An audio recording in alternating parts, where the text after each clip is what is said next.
কাকতি বাণীকান্ত কাকতি আঁচনিখনৰ সংশোধনী হৈছে বিস্তৃত তাৰ যিটো সংশোধিত ৰূপ এইটো প্ৰকাশ পাব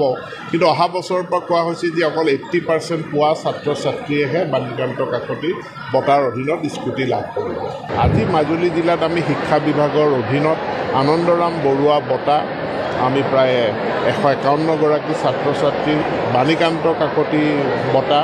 আৰু মুখ্যমন্ত্ৰীৰ বিশেষ আঁচনিত নৱমমান শ্ৰেণীৰ সকলো ছাত্ৰ ছাত্ৰীলৈ চাইকেল বিতৰণ কাৰ্যসূচী আমি ৰূপায়ণ কৰোঁ আৰু ইয়াৰ জৰিয়তে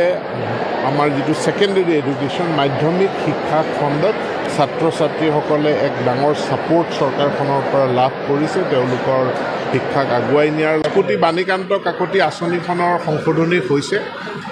বিস্তৃত তাৰ যিটো সংশোধিত ৰূপ এইটো প্ৰকাশ পাব কিন্তু অহা বছৰৰ পৰা কোৱা হৈছে যে অকল 80% পোৱা ছাত্ৰ ছাত্ৰীয়েহে বাণীকান্ত কাকতি বঁটাৰ অধীনত স্কুটি লাভ কৰিব। আজি মাজুলী জিলাত আমি শিক্ষা বিভাগৰ অধীনত আনন্দৰাম বৰুৱা বঁটা আমি প্ৰায় 151 গৰাকী ছাত্ৰ ছাত্ৰীৰ বাণীকান্ত কাকতি বঁটা আৰু মুখ্যমন্ত্ৰীৰ বিশেষ আঁচনিত নৱমমান শ্ৰেণীৰ সকলো ছাত্ৰ ছাত্ৰীলৈ চাইকেল বিতৰণ কাৰ্যসূচী আমি ৰূপায়ণ কৰোঁ আৰু ইয়াৰ জৰিয়তে আমাৰ যিটো ছেকেণ্ডেৰী এডুকেশ্যন মাধ্যমিক শিক্ষা খণ্ডত ছাত্ৰ ছাত্ৰীসকলে এক ডাঙৰ ছাপোৰ্ট চৰকাৰখনৰ পৰা লাভ কৰিছে তেওঁলোকৰ